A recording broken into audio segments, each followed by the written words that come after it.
Toujours un tiraillement. Différent, mais heureux ensemble. Tu auras beau imaginer tous les stratagèmes pour me détruire, mais jamais je ne serai à toi. Jamais, tu comprends? Jamais je n'éprouverai le moindre petit grain d'amour pour toi, parce que le seul que j'aime et que j'aimerais, c'est Austin. Moi aussi, je t'aime, mon amour.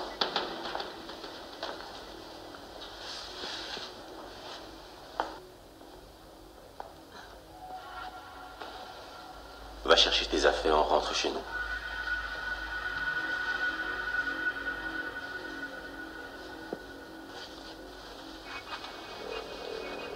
Tu es ma femme et tu le resteras toute ta vie. À partir d'aujourd'hui, je ne laisserai plus jamais personne s'approcher de ma femme. La chair de ma chair, les os de mes os.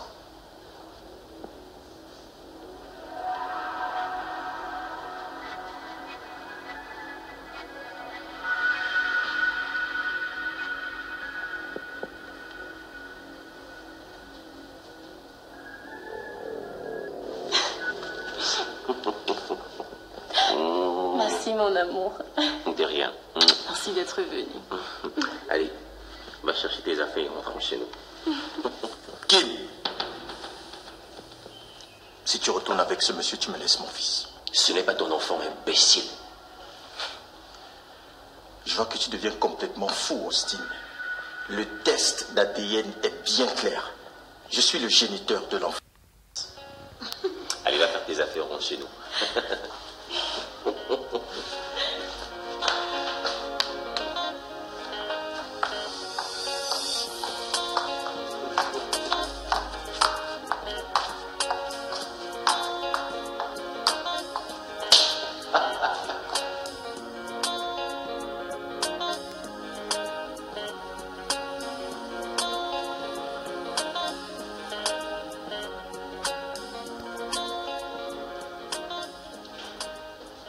Maman?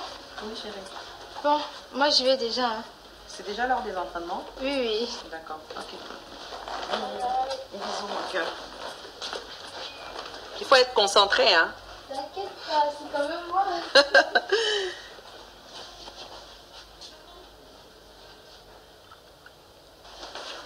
Maman, il y a Tata Prisca qui est dehors, elle veut te voir. Ok, fais l'entrée, s'il te plaît.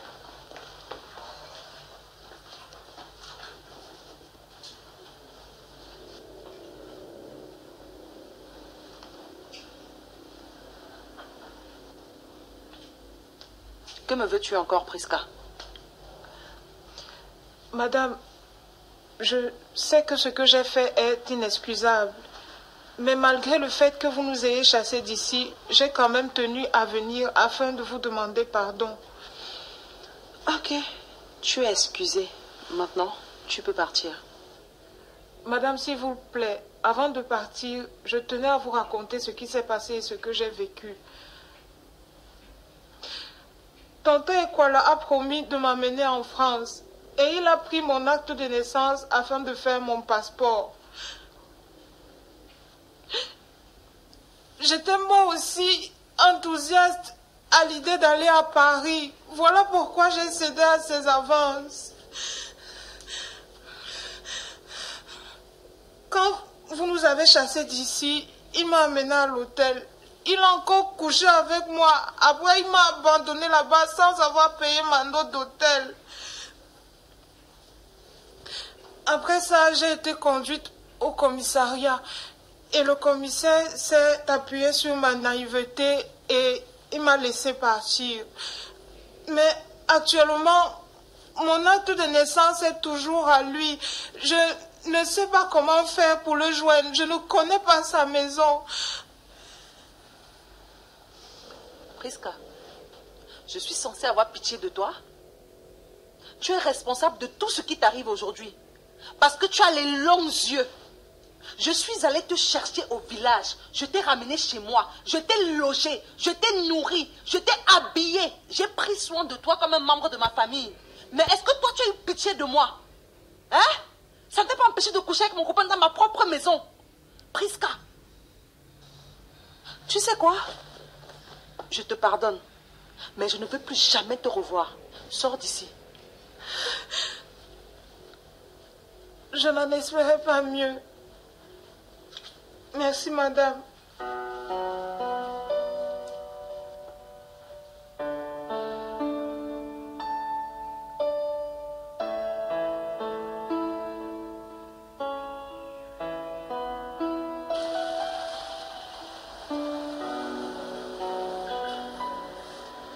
Remets-moi mon argent. Je n'aurais jamais dû te faire confiance. Qu'est-ce qui se passe, monsieur Marga? Je t'ai payé pour que tu fasses le résultat du test ADN et tu n'as rien fait. Oui, excuse-moi vraiment pour ça. Excuse-moi. J'ai eu une urgence au village et je me suis déplacé rapidement. Mais ne t'inquiète pas, j'ai demandé à mon collègue de faire les analyses. Écoute, laisse-moi te les rapporter demain matin. Le temps que je fasse, comme on a convenu. Est-ce que tu t'écoutes me parler? J'ai déjà les résultats. Comment ça, tu as eu le résultat? Je n'ai pas demandé à ce qu'on te les rende. Ton collègue l'a donc fait.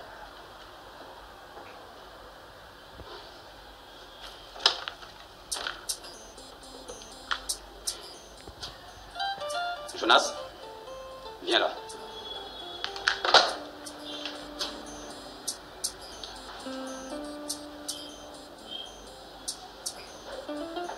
Oui, docteur. Je t'ai demandé de faire les analyses sur le dossier Mbarga, n'est-ce pas? Oui. Ok. Est-ce que je t'ai dit de lui remettre les résultats? Je ne comprends pas où est le problème. Quand je les ai vus venir, je me suis dit que ça ne servait à rien de les perdre du temps.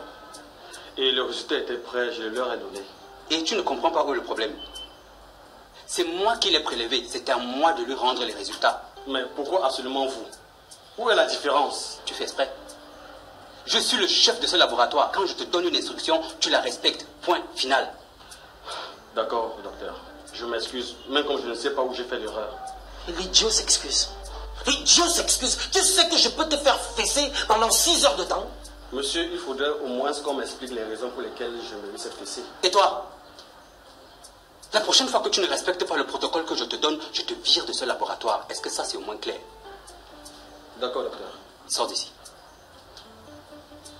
Dépêche-toi. Vraiment, monsieur Mbarga, je suis désolé. Tu es désolé? Et ça suffit? Hein? Tu imagines seulement le tsunami que ça va créer dans ma famille? Donc c'est ton désolé là qui va venir m'aider.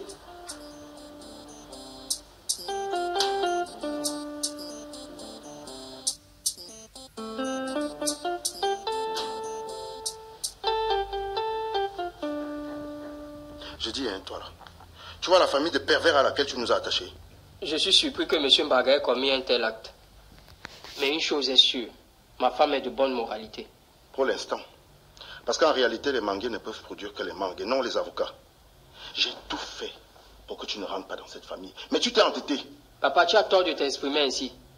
Comme si c'est Alice qui avait fait une gaffe. Elle n'est pas responsable des actes de son père. Mais les actes de son père souillent sa famille et la belle famille que nous sommes. Maintenant, qu'est-ce que tu veux que je fasse? On va organiser une séance de prière ici, pour enlever le démon en Alice. Quoi? Et il y a quel démon en moi? Le démon de l'infidélité que tu as hérité de ton père. Non, papa, quand même, ne parle pas comme ça. Toi, tu te tais. J'ai dit qu'une séance de prière sera organisée dans cette maison. Je n'assisterai pas à une telle prière. Dans la maison de mon fils. Ton avis compte. C'est une information, madame, et pas une demande. Je dis et je le répète encore. Je n'assisterai pas à une telle prière dans ma maison. Vous ne m'imposez pas votre volonté. C'est un défi. Bien sûr que non, mon père. Mais c'est un délit de votre part. C'est ça une femme? Hein? C'est ça, là. Coucou, ma chérie. Ça va, viens là. Ça va, ma chérie? Ça va bien, maman. T'as fait une belle coiffure. Bonne arrivée, mon amour. Merci, chérie.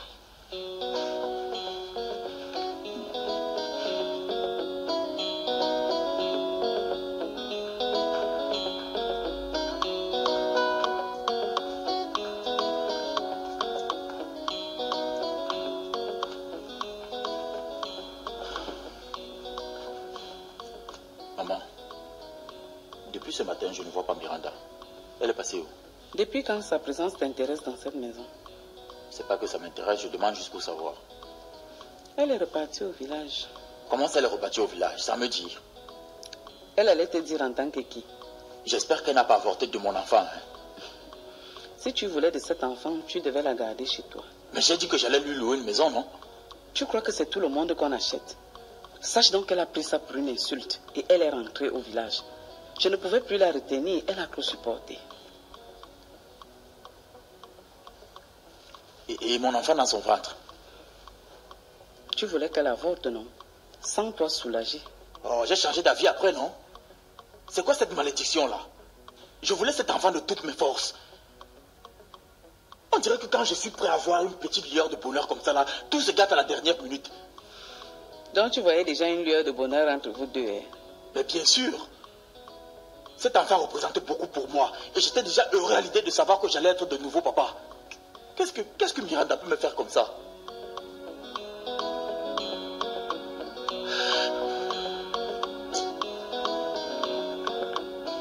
Miranda, j'ai très bien écouté ton histoire. Et ce que je retiens à résumer, c'est que toi, tu aimes Piwele. Et lui, il ne t'aime pas. Mais il t'a engrossé. Et il a besoin de cet enfant.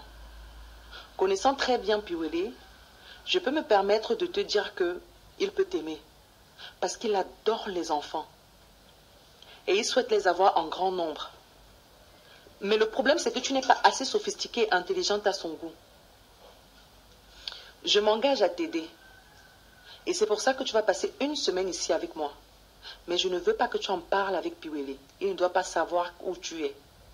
C'est l'accord que j'ai eu avec maman Jeanne. Tiens. Ces bouquins, tu dois les lire. Et tu me feras le rapport tous les soirs. La lecture te permettra de mieux t'instruire et de t'exprimer proprement. Merci beaucoup, madame. Je t'en prie, Miranda. Et c'est la première fois qu'une personne est aussi gentille avec moi. Et je vous remercie, madame. Miranda, tu n'as pas besoin de m'appeler madame. Appelle-moi Passy. Ok, madame. Passy. Tu es très jolie. Très, très jolie. Merci.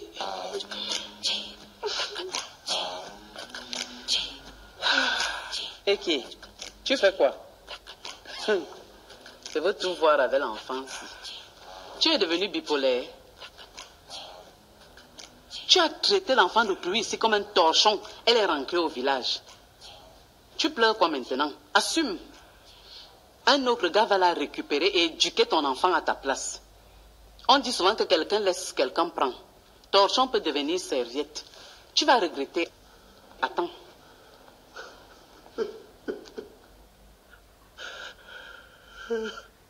Je suis maudit, maman. Je suis maudit. Heureusement pour moi que la malédiction là n'est pas contagieuse. Je zappe moi ma télé. Je regarde les bonnes chaînes. Comme ça. Voilà.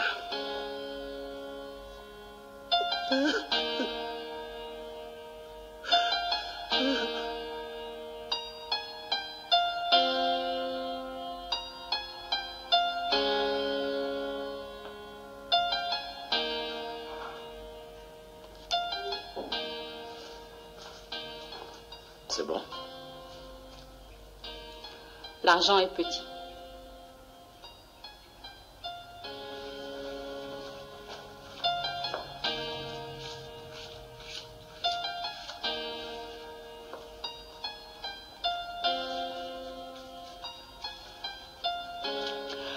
Anna a appelé mon mari pour lui dire qu'elle est bien fière que tout le monde soit au courant de qui est le géniteur de son enfant. Donc Anna est déjà au courant. Mon mari même pensait que c'était ton enfant. Il était bien surpris de savoir que l'enfant est de ton père. Et ton mari, comment as-tu pu vivre avec une femme sans qu'elle ne lui dise la vérité?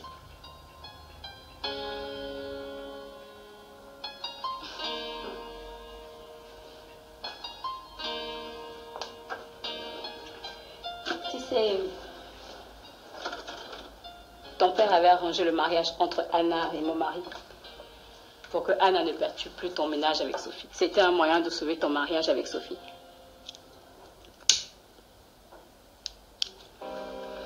On ne savait pas que c'était pour t'écarter de la mère de son enfant. Et puis, nous, on pensait que Barga agissait dans ton intérêt. C'est seulement après que j'ai compris qu'il voulait que tu retrouves une stabilité sentimentale avec Sophie, pour refaire d'autres enfants avec Anna, qu'il n'a d'ailleurs jamais eu l'intention de lâcher. C'était sa tisa. Et mon mari leur servait de couverture. C'est pourquoi Anna prenait des contraceptifs, pour ne pas concevoir de mon mari. Attends. Je ne comprends plus rien.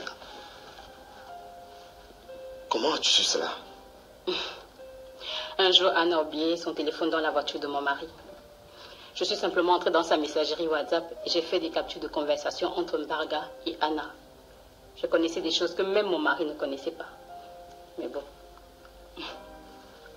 comme Barga avait donné beaucoup d'argent à mon mari, je me suis tue. J'ai encore ces captures d'écran. Oui. Je les veux, s'il te plaît. Ça va te coûter très cher, Bill. Combien? 1 million.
Brenda, qu'est-ce qui ne va pas? Qu'est-ce que tu as? Je veux voir mon père. Ok, je vais t'amener là-bas le week-end. Je veux qu'on retourne tous vivre avec papa chez lui. Ma chérie, ça ne peut plus être possible. Mais pourquoi? Disons que ton père a détruit sa maison pour reconstruire une plus grande. Et il reste où pendant ce temps? Chez ton grand-père Mbaga. Mais pourquoi ne pas rester là-bas avec lui? Ma chérie, il y a déjà beaucoup de gens là-bas. Et pourquoi il ne vient pas rester ici avec nous? Brenda, tu me mets mal à l'aise. Moi, je n'aime pas papa Roger. Il est pourtant gentil avec vous, non? Je veux mon père.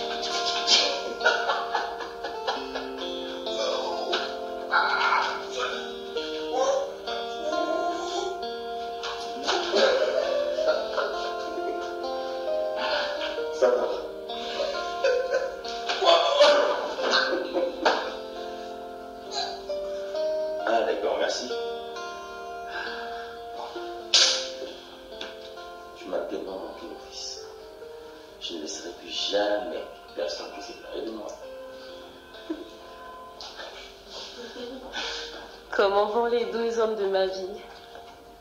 Comme des anges. Ça va, champion?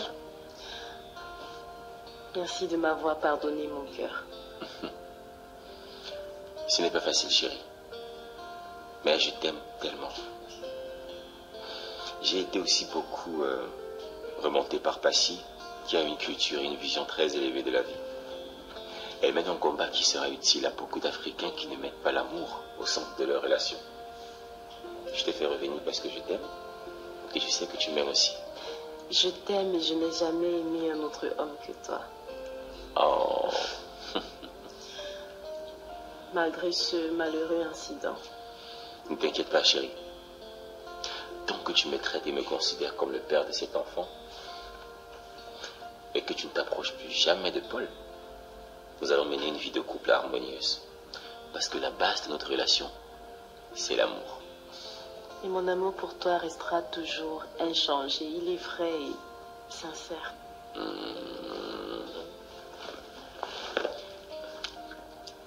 Le mien aussi.